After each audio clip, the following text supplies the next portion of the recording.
Hello everyone, मेरे YouTube channel UPSC notes by Shikha में आपका स्वागत है। दोस्तों, आज हम भारत पर अरबों व तुर्कों के आक्रमण व उनके प्रभाव के विषय में चर्चा करेंगे। तो शुरू करते हैं 8वीं सदी के आरंभ में अरबों की सिंध विजय से। भारत पर सर्वप्रथम मुस्लिम आक्रमण 711 ईस्वी में उबैदुल्लाह के नेतृत्व में हुआ। तत्पश्चात 711 ईस्वी में ही बुदैल के नेतृत्व में दूसरा आक्रमण हुआ। 712 में मोहम्मद बिन कासिम के नेतृत्व में पहला सफल मुस्लिम आक्रमण हुआ। उस समय सिंध पर दाहिर का शासन था। 712 में अरबों से पराजय व आगामी चुनौतियों का सामना करने के लिए कई नई शक्तियों का प्रादुर्भाव हुआ, जैसे गुर्जर प्रतिहार राजवंश, राष्ट्रकूट राजवंश, चालुक्य वंश इत्यादि, जिन्होंने भारत में आगामी 300 वर्षों तक शासन किया। किंतु कोई ऐसी केंद्रीय शक्ति नहीं थी जो मुस्लिम आक्रमण से भारत की रक्षा कर सके। 1000 ईस्वी के आसपास भारत में पुनः विकेंद्रीकरण व विभाजन की स्थितियां सक्रिय हो उठी। परिणाम स्वरूप तुर्कों ने महमूद गजनवी के नेतृत्व में 17 बार भारत पर आक्रमण किया। भारत में मुस्लिम शासन की स्थापना का श्रेय अरबों की अपेक्षा तुर्कों को दिया जाता है। सिंध विजय से पहले भी अरबों ने कई असफल आक्रमण किए, जिनमें खलीफा उमर के समय 636 ईस्वी में बम्बई के निकट ठट्टा यानी थाना की विजय हेतु मुस्लिम नाविक अभियान भेजा गया, किंतु यह असफल रहा। तत्पश्चात बड़ोच, देवल, बलूचिस्तान, मकरान में कई आक्रमण किए गए। 8वीं सदी के प्रथम दशक में सिंध के प्रदेश मकरान को जीत लिया गया, जिसका नेतृत्व इब्न अल-हरी बहती ने किया था। अरबों ने सिंध पर क्यों आक्रमण किया, उनकी सिंध विजय का क्या कारण रहा? वो इस्लाम धर्म का प्रचार प्रसार करना चाहते थे और लूट की धनराशि से धनवान बनना चाहते थे। अरबों ने भारत पर आक्रमण करने से पूर्व अफ्रीका और यूरोप के विशाल क्षेत्रों को अपने अधीन कर लिया था। बात करते हैं मोहम्मद बिन कासिम के अभियान के विषय में। इससे पहले बात करते हैं देवल अभियान के विषय में। सर्वप्रथम मोहम्मद बिन कासिम ने 712 में देवल के बंदरगाह को घेर लिया। दाहिर के भतीजे द्वारा कासिम का सामना किया गया, किंतु छली ब्राह्मणों ने कासिम का साथ दिया, जिससे देवल पर कासिम की विजय हुई। निरून अभियान, यहाँ बौद्ध भिक्षुओं ने बिना युद्ध किए कासिम की अधीनता को स्वीकार कर लिया। सहबन अभियान, यहाँ पर दाहिर के चचेरे भाई माजरा का शासन था, जिसने थोड़े बहुत विरोध के बाद उसकी अधीनता स्वीकार कर ली। रावर अभियान, यहाँ दाहिर का शासन था। 20 जून 712 ईस्वी को भीषण युद्ध हुआ, जिसमें दाहिर की मृत्यु हो गई। दाहिर की मृत्यु के बाद उसकी विधवा रान बाई ने वीरतापूर्वक रावर के किले की रक्षा की। जब वह अपनी रक्षा नहीं कर सकी तो जौहर प्रथा द्वारा उसने अपने सम्मान की रक्षा करी।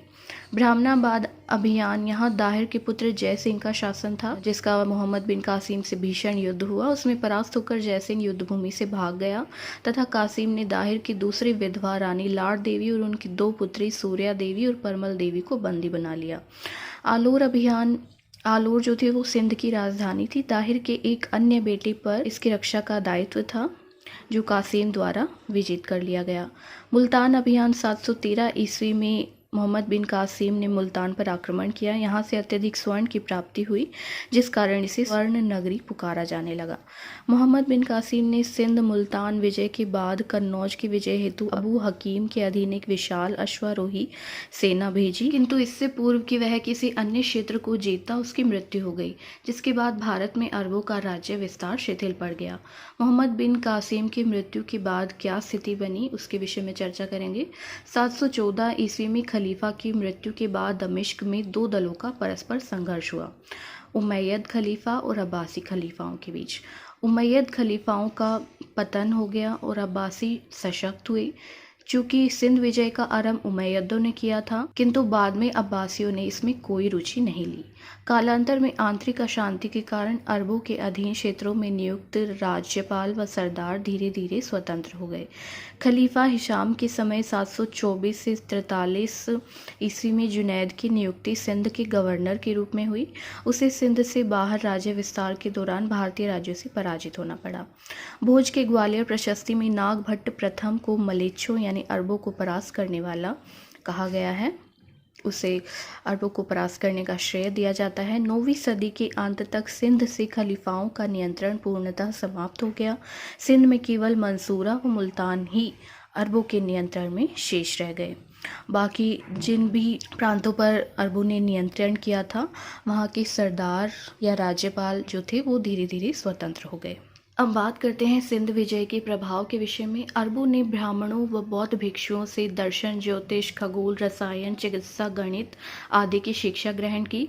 8वीं सदी में खलीफा मंसूर के समय अरब विद्वान अपने साथ ब्रह्मगुप्त द्वारा रचित ब्रह्म सिद्धांत, श्रीहर्ष द्वारा रचित खंडन खंड खाद्य अरब ले गए और उनका अरबी भाषा में अनुवाद कराया। शून्य व दार्शनिक पद्धति का ज्ञान सीखकर इसे रोमन साम्राज्य में प्रसारित किया। 9वीं सदी में गणितज्ञ अल ख्वारिज्म ने इसे अरब में लोकप्रिय बनाया। 12वीं सदी में एबेलार्ड द्वारा यह ज्ञान यूरोप पहुंचा और इसे अरब अंक पद्धति के नाम से जाना गया। भारत अरब व्यापार में वृद्धि हुई जब अब्बासी खलीफा ने बगदाद की स्थापना की। मुल्तान व सिंध में अरबी लोग स्थायी रूप से रहने लगे और करमतिया नामक संप्रदाय का उदय हुआ।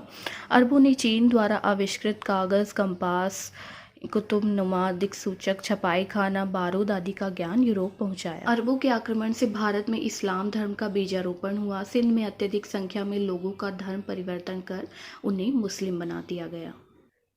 अब बात करते हैं तुर्कों के आक्रमण से पूर्व की भारत की स्थिति के विषय में।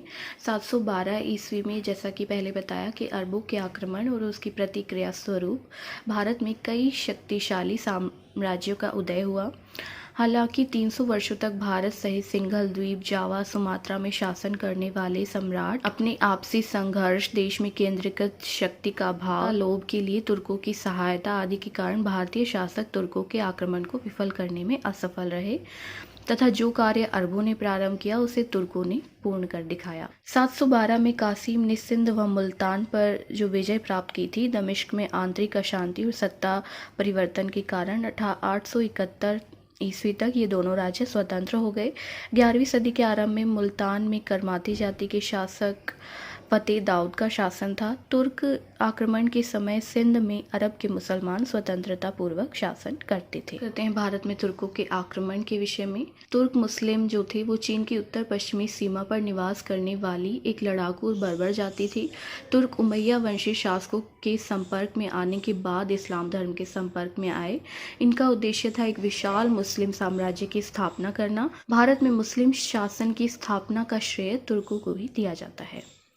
बात करते हैं अलप्तगीन। अलप्तगीन जो था वो बुखारा की सामानी वंश के शासक अब्दुल मलिक का तुर्क दास था।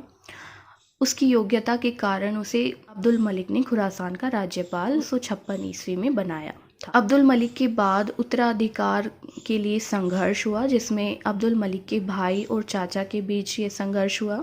अलप्तगीन ने उसके चाचा की सहायता की, लेकिन उसमें मंसूर जो मलिक का भाई था वह सिंहासन पर बैठा। बाद अलप्तगीन अपने 800 वफादार सैनिकों के साथ अफगान के गजनी नगर में बस गया और स्वतंत्र गजनवी वंश की स्थापना की। अलप्तगीन के बाद उसका पुत्र इजहाक गद्दी पर बैठा। इजहाक जो था वो अयोग्य था, इसलिए उसे हटाकर बलक्तगीन गद्दी पर बैठा। बलक्तगीन के बाद सुबुक्तगीन अगला शासक बना। सुबुक्तगीन जो था वो अलप्तगीन का गुलाम था। गुलाम की प्रतिभा से प्रभावित होकर उसने अपना दामाद बना लिया और अमीर उल उमरा की उपाधि से सम्मानित किया। उसने हिंदू शाही शासक जयपाल को पराजित किया। सुबुक्तगीन के पश्चात उसका ज्येष्ठ पुत्र महमूद गजनी की गद्दी पर बैठा। भारत पर आक्रमण करने वाला प्रथम तुर्क मुस्लिम शासक सुबुक्तगीन ही था। कहते हैं महमूद गजनवी के विषय में, जिसका कालक्रम 998 से 1030 ईस्वी रहा। महमूद गजनवी 998 ईस्वी में शासक बना 27 वर्ष की आयु में। 1000 ईस्वी से 1027 ईस्वी तक उसने भारत में कुल 17 बार आक्रमण किया, जिसका उद्देश्य भारत की संपत्ति को लूटना था। 1000 ईस्वी में उसने भारत के सीमावर्ती दुर्गों को जीता। 1001 ईस्वी में उसने हिंदू शाही शासक जयपाल को पेशावर के निकट पराजित किया। महमूद ने धन लेकर जयपाल को छोड़ दिया, किंतु अपमानित महसूस करते हुए उसने अपने पुत्र आनंदपाल को राज्य सौंपकर आत्महत्या कर ली। 1006 ईस्वी में महमूद गजनवी ने मुल्तान पर विजय की। मुल्तान पर आक्रमण के समय रास्ते में उसने भेरा के निकट आनंदपाल को पराजित किया। आनंदपाल जयपाल का पुत्र था। 1008 ईस्वी में उसने पुनः मुल्तान पर आक्रमण किया और उसे अपने राज्य में मिला लिया। 1009 ईस्वी में हिंदू शाही राजा आनंद पाल को बहन के निकट फिर से पराजित किया और सिंध से नगरकोट तक महमूद का आधिपत्य स्थापित हो गया। 1014 ईस्वी में उसने थानेश्वर पर आक्रमण किया। 1018 ईस्वी में महमूद ने कन्नौज पर आक्रमण किया, जहां गुर्जर प्रतिहार शासक के प्रतिनिधि राज्यपाल का शासन था। मार्ग में उसने बुलंदशहर के राजा हरदत्त पर आक्रमण किया, जिसने महमूद गजनवी के समक्ष आत्मसमर्पण कर दिया। मथुरा का शासक कुलचंद युद्ध भूमि में मारा गया। महमूद ने मथुरा व निकटवर्ती क्षेत्रों के लगभग 1000 मंदिरों को लूट-पाट करके नष्ट कर दिया। 1019 ईस्वी में महमूद ने हिंदू शाही राजा त्रिलोचन पाल को पराजित किया। 1020 ईस्वी में महमूद ने बुंदेलखंड की सीमा पर विद्याधर की सेना के एक भाग को पराजित कर दिया। 1021 से 22 ईस्वी में ग्वालियर के राजा कीर्तिराज को संधि के लिए विवश किया व विद्याधर से संधि कर 15 किले उपहार स्वरूप। 1025 से 26 ईस्वी में उसने सोमनाथ मंदिर पर आक्रमण किया। उस समय वहां पर भीम प्रथम का शासन था। मंदिर नष्ट कर वह कूट संपत्ति लेकर सिंध के रेगिस्तान से वापस लौट गया। महमूद ने अंतिम आक्रमण 1027 ईस्वी में जाटों पर किया और उन्हें पराजित किया, क्योंकि सोमनाथ लूटकर वापस जाते समय महमूद को पश्चिमोत्तर में सिंध के जाटों ने क्षति पहुंचाई थी, इसलिए 1023 ईस्वी में महमूद की मृत्यु हो गई। हिंदू धर्म की मूर्तियों को तोड़ने के कारण महमूद गजनवी को बुत शिकन या मूर्ति भंजक कहा जाता है। महमूद द्वारा जारी चांदी के सिक्कों के दोनों तरफ अलग अलग भाषाओं अरबी और संस्कृत में मुद्रा लेख अंकित हैं। महमूद के दरबार में अलबरूनी, फिरदौसी, उतबी, फर्रुखी आदि विद्वान थे। इसी के दरबार में फिरदौसी ने शाहनामा की रचना की थी। महमूद के आक्रमण का राजनीतिक प्रभाव यह रहा कि उसने उत्तर पश्चिम के रक्षक हिंदू शाही वंश को समाप्त कर अन्य आक्रमणकारियों के लिए भारत का मार्ग प्रशस्त कर दिया और केवल पंजाब पर प्रत्यक्ष शासन स्थापित किया। भारत में अनेक हिंदू मुस्लिम बन गए। इस्लाम धर्म का विस्तार हुआ। भारत की अधिकांश संपत्ति लूटकर वो भारत से ले गया, जिससे अर्थव्यवस्था जर्जर हो गई। बात करते हैं शिहाबुद्दीन उर्फ मुइजुद्दीन मोहम्मद गौरी के विषय में। भारत में मुसलमानों के साम्राज्य का वास्तविक संस्थापक मुइजुद्दीन मोहम्मद बिन सान था, जिसे शिहाबुद्दीन मोहम्मद गौरी अथवा गौर वंश का मोहम्मद भी कहा जाता है। भारत में मुसलमानों के साम्राज्य की दृढ़ नींव रखने का श्रेय मोहम्मद गौरी को ही जाता है। 12वीं सदी के मध्य में गौर वंश का उदय हुआ। गौर महमूद गजनवी के अधीन एक छोटा सा पहाड़ी राज्य था। 1173 में गौरी यहाँ का शासक बना। मोहम्मद गौरी गजनी का शासक होने के नाते पंजाब को अपने राज्य का हिस्सा मानता था। इस समय पंजाब का शासन गजनी वंश के शासक खुसरव मलिक के अधीन था। पंजाब भारत का सिंह द्वार कहा जाता था। मोहम्मद गौरी ने 1175 से 1205 के मध्य भारत पर कई बार आक्रमण किए। बात करते हैं मोहम्मद गौरी के आक्रमणों के विषय में। 1175 ईस्वी में सर्वप्रथम मोहम्मद गौरी ने मुल्तान पर आक्रमण कर वहां के मुसलमानों को परास्त किया और वहां अधिकार कर लिया। 1178 ईस्वी में उसने गुजरात के पाटन पर चढ़ाई की, किंतु गुजरात शासक भीम द्वितीय द्वारा उसे पराजित होना पड़ा। यह भारत में मोहम्मद गौरी की पहली पराजय थी। 1179 में पेशावर पर उसने नियंत्रण स्थापित किया। 1181-82 में उसने लाहौर पर आक्रमण किया। वहां के शासक खुसरव ने अमूल्य भेंट देकर अपनी रक्षा की।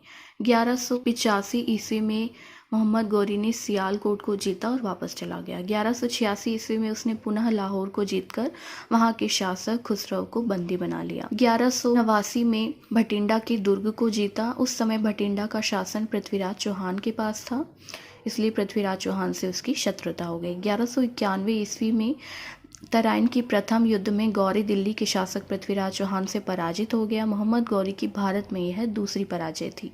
1192 में द्वितीय तराइन युद्ध में पृथ्वीराज को पराजित कर दिया और दिल्ली में गौर साम्राज्य की स्थापना हुई। तराइन युद्ध के बाद गौरी ने हांसी, समाना, मेरठ, अलीगढ़ पर अधिकार कर दिल्ली को अपनी राजधानी बनाया। 1194 में गौरी ने चंदावर की लड़ाई में कन्नौज के शासक जयचंद को हराया, जिसके बाद तुर्कों का नियंत्रण पूर्वी यूपी में बनारस तक स्थापित हो गया।